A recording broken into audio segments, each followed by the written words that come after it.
Hey guys, this will be video 20 for the 50's Goldtop Les Paul replica using Stuart McDonald templates. And I'm going to primarily be talking about the headstock shaping and the neck and all of that jazz.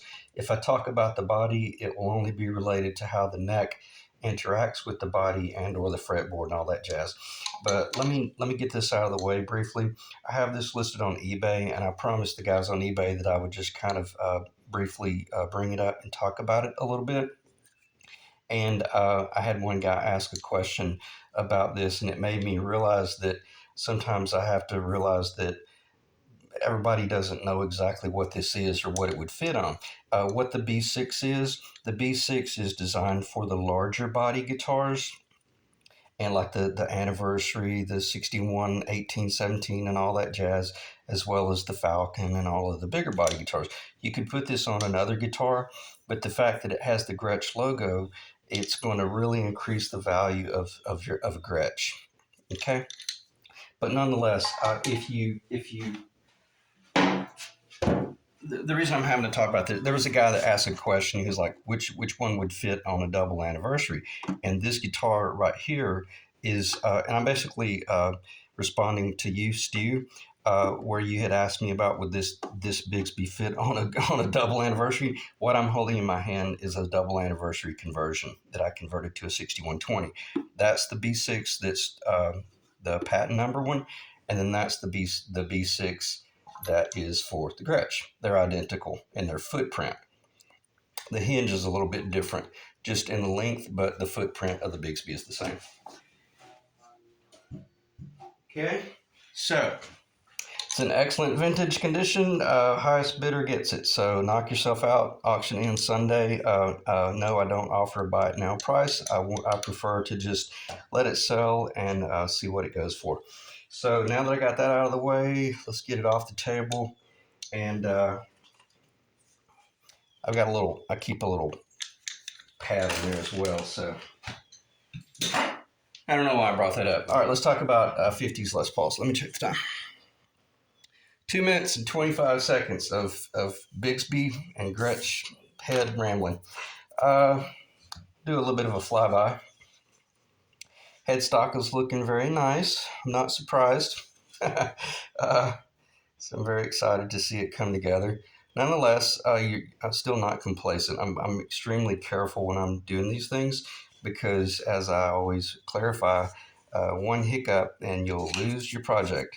Or, at a minimum, it'll end up being paint grade, and you don't want that. I've got about another 3 minutes worth of sanding to do, but I'm going to basically talk to you about what you're looking at and why that's on there. When in the last video, it was still square. Well, obviously it was still all rectangular because we glued the overlay on or epoxied it down, and it was flat. So I had to come in and machine that out. Okay, the little access there.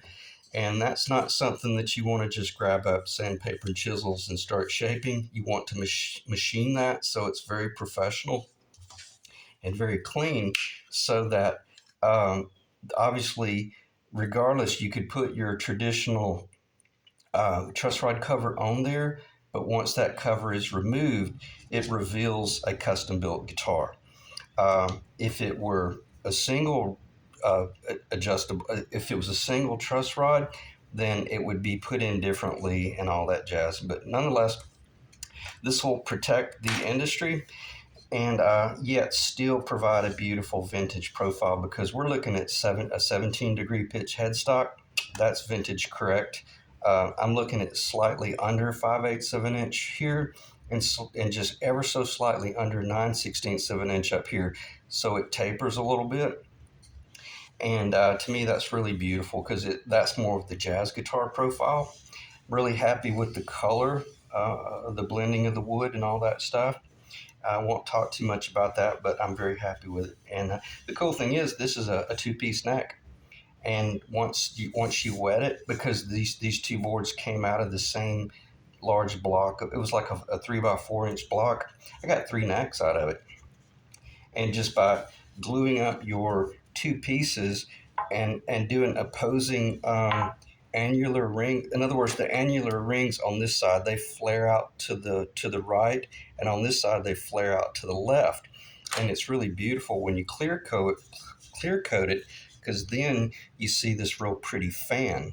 And if you rough out your material, you can achieve a really beautiful neck, even though it's two-piece. Okay. So how do you go about doing this? First thing you do is, let me make sure I don't get ahead of myself here. Always start from the templates. Know, as I've mentioned, know what it is you're building. Okay, we're not doing a custom. So if we were, we would have had to had a much bigger headstock. So we'll get that off the table. And is this an authentic 50s profile? Believe it or not, this is actually my design. Not not the top, but it's heavily inspired by a 50s. But I'm ever so slightly wider right here, and just a little bit shorter this curvature right here. In other words, this point is a little bit further down than vintage. But nonetheless, I like the idea of the E locations being a little bit further off of the center line, so that once the string, I don't really have anything straight, but once the string comes off of the fretboard, I don't like the vintage because the top E tilts in, and it's really weird, and there's a bind. I like the idea of that string coming off the nut and remaining very close to straight. I don't have a problem with it tipping in just a little, but I don't want it tipping in as extreme as the 50s one. Okay, so I say that to say this. What is this one right here? It's I'm splitting right in the middle. It's about a 16th of an inch more narrow on either side than my 58 replica over there. So where are these tuner locations? They're about 1/16th of an inch off, further off the center than vintage correct. From a visual standpoint, I don't think anybody would ever pick up on that. But from a functional standpoint, if somebody ever put a Bigsby on here, it's going to function much better, because you're not going to have a risk of binding at the nut location. Because typically what happens is tuning instability.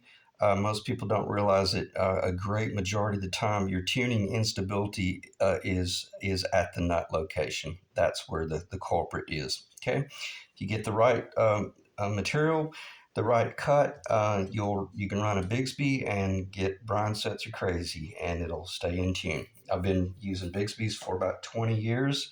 I've rebuilt them. I've adjusted them. I've put them on everything. I've put them on big body hollow body jazz guitars, and still function really well. So anyway, so I'll stop talking about that. But nonetheless, that's my reasoning behind that. This profile up here is just what it is. It's historically accurate based on the Stuart McDonald template. Okay, so is it a you know what, or is it a Stuart McDonald? Well, I'm gonna say it's a Stuart McDonald because that's where I got it from. Okay, but anyway, and then the tuner locations. This distance from, say, the nut location, or the end of the top of the nut up to that first tuner, that is historically accurate. And then that location is historically accurate per this template. Because as I've mentioned in past videos, this template, the Stuart McDonald templates, are, to my knowledge, based on Dan Erlewine's 1959 Gibson Les Paul burst, an authentic burst.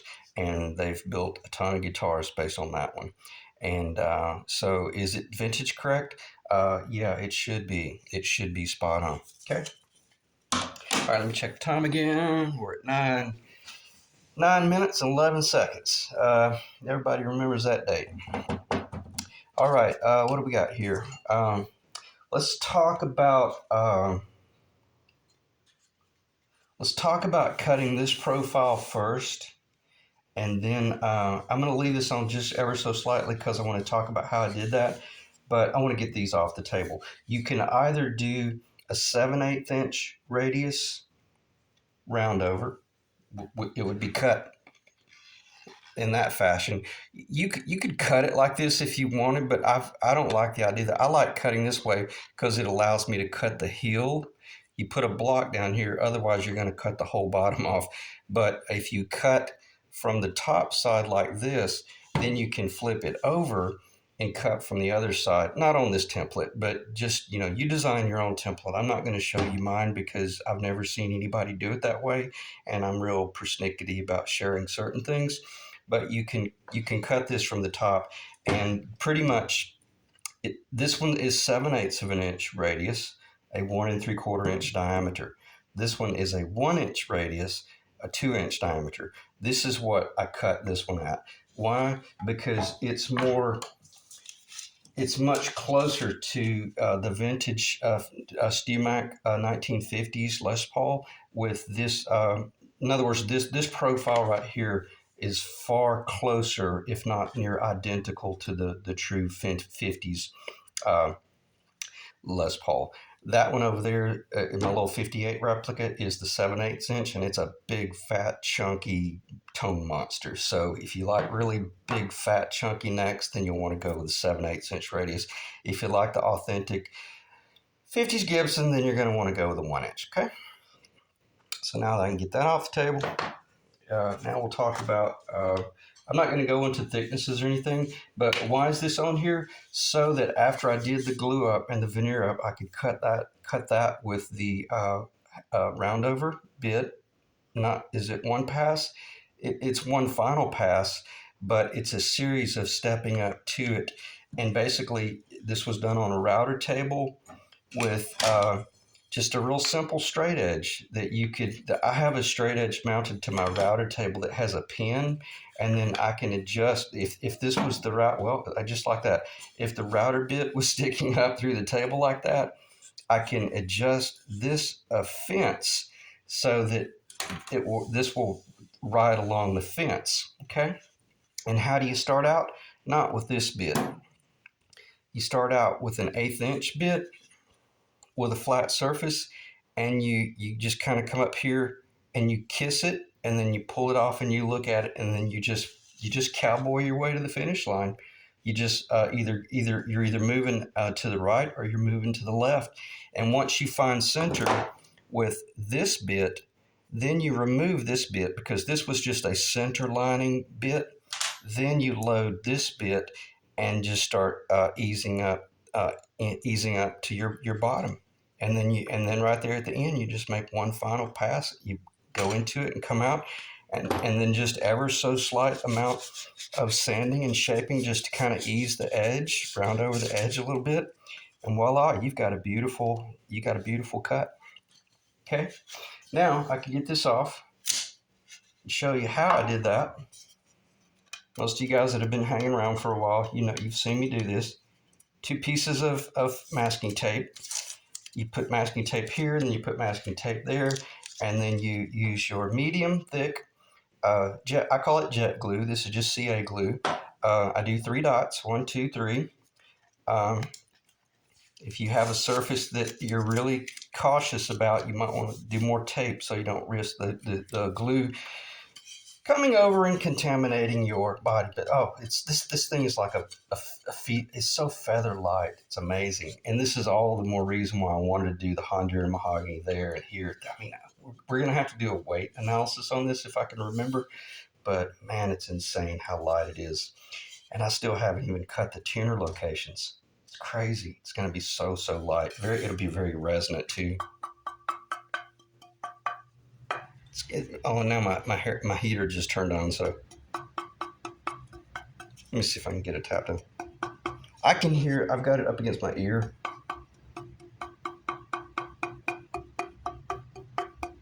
Beautiful tap tone, okay? And I think a lot of that is based on the fact that I lowered the double adjustable truss rod down into the neck, and then epoxy glued this little mahogany fillet in the top to keep it as solid as possible. All right, now I'm rambling. Let me get back on point. So just draw a center line down a nice little board, and then put your tape on there. And then how do you find the center? Well, we know the nut location is roughly 1 3/4. So just come over 7/8 and 7/8, make a mark right there. The tenon is 1 1/2, so come over 3/4 and 3/4, make some marks right there, and then just set it in place. It's as simple as that. Does it have to be perfect? Uh, it needs to be real close for this. But once you find that center, it wouldn't matter if the neck was over here like this, okay? Is because you're just finding the center of this with the bit. And once you find that center and you don't move your jig, then it doesn't matter, it doesn't matter where this is on the board, okay? All right, what do we got? 15 minutes of incredibly valuable information. When I first started building jazz guitars in the early 2000s, I mentioned that I studied the Robert Benedetto video vocational series and just relentlessly pursued that, even to the point where I started questioning things that he was doing, and only to realize that later on he had changed it and he was doing it the way I had come up with. So I say that to say this. All of this information that I provide and a lot of us guys provide online, it just was not available until 5, 10 years ago, maybe 11 years ago. But I never even heard Benedetto talk about different options on how to cut that. So, anyway, if that'll help you out a little bit, and if anything, you might look at something I'm doing and realize, you could have just put that board up on the top and route it out a notch and route it from overhead. Yeah, that's true. You could. And that way you could keep an eye on it and things like that. So, as Steve says, there's a lot of different ways to skin a cat, but um, if you can catch a cat and skin it, I'd like to see that on video, because I don't think you would live to tell about that story. So, or that occurrence. So anyway, let me get back on point. There are a lot of different ways to do a job, though. Okay. One thing that I did do that really helped me verify that I was staying on point, I cut it off into a grid system. Obviously, we're working from a center line, but then once we're working with this off the center line, we're working from a very defined point, um, here, here, here, and here, and obviously, well, this whole compound radius line right here. But I say that to say this. What did I do with it? This is where a protractor becomes your best friend, because you can use the protractor to find that that perfectly square point, and then once you draw the pencil line, well, then you know exactly where this should intersect or where it should end. And then you come up here and draw a line here, and that will define exactly where you should stop sanding on your orbital sander. I mean, your oscillating sander. Because when you got this baby right here rocking and rolling and going up and down, and you're distracted and you're watching the job, you really need to make certain that you've got some critical stop points that really hold your hand, and you're just always ever so cautious about going a little bit too far, because the same thing applies here as what applies down here. If you get this off a little bit, well, then it starts compounding in another area, and then you start chasing a problem that should have never been allowed to materialize, because these are so critical that it's one of those things, and it's not me, but if you miss it by a 16th of an inch, you might as well have missed it by a quarter of an inch, because even the untrained eye can look at it and go, yeah, something's kind of weird, or it kind of looks cocked or a little twisted, or maybe this point's a little bit low and that one's a little high, or it comes off this fretboard edge here, and then maybe it dips in, and you got like this concave. You can't let things like that happen. You got to make certain that you keep it very true.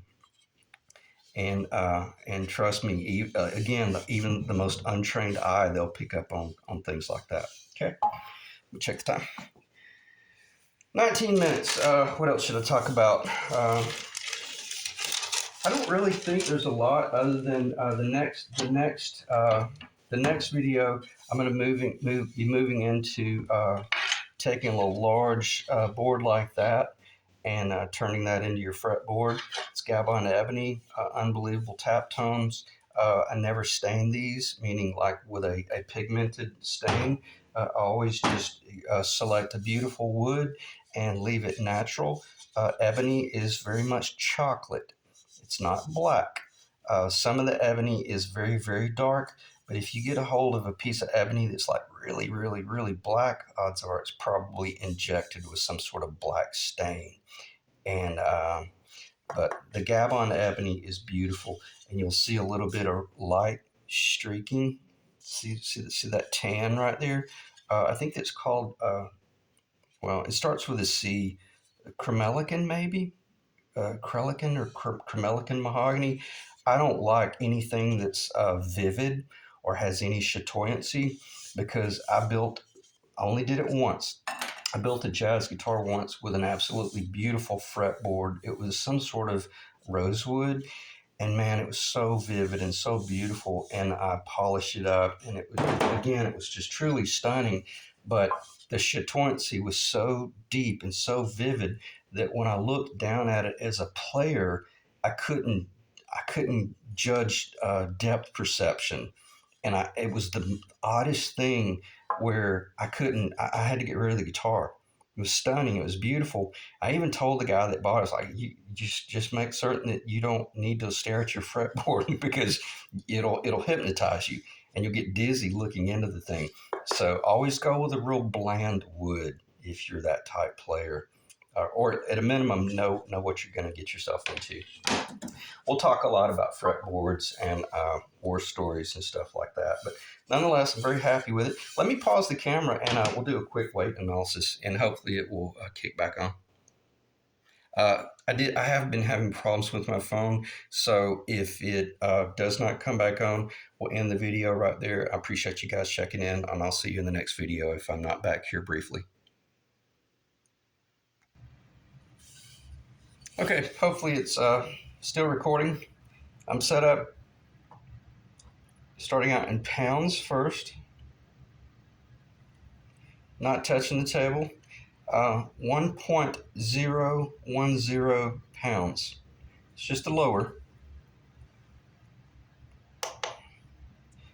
458 grams. That's insane. So if any of you guys that are my age, what's the guy's name? Sugar Ray Leonard. Yeah, that's Sugar Ray Leonard, Feathered Light. Check him out. He was a lightweight boxer back in the early 80s, I think. I want to say he did Mountain Dew commercials or 7-Up commercials, but nonetheless, I always liked Sugar Ray. But super light, man, feather light. We're going to have a screaming little tone monster there. I'll turn it this way, and we'll end the video right there. Hopefully it's still recording my audio. I can't think of anything else to talk about. I would talk a little bit about the sanding and the shaping of that, but I don't really see the point because if you guys can get this far along, you know how to do compound radius sanding and how to use files and rasps and sandpaper on blocks of wood or on PVC piping, drill bits, and all that type stuff. So I appreciate you guys checking in. I'll see you in the next video.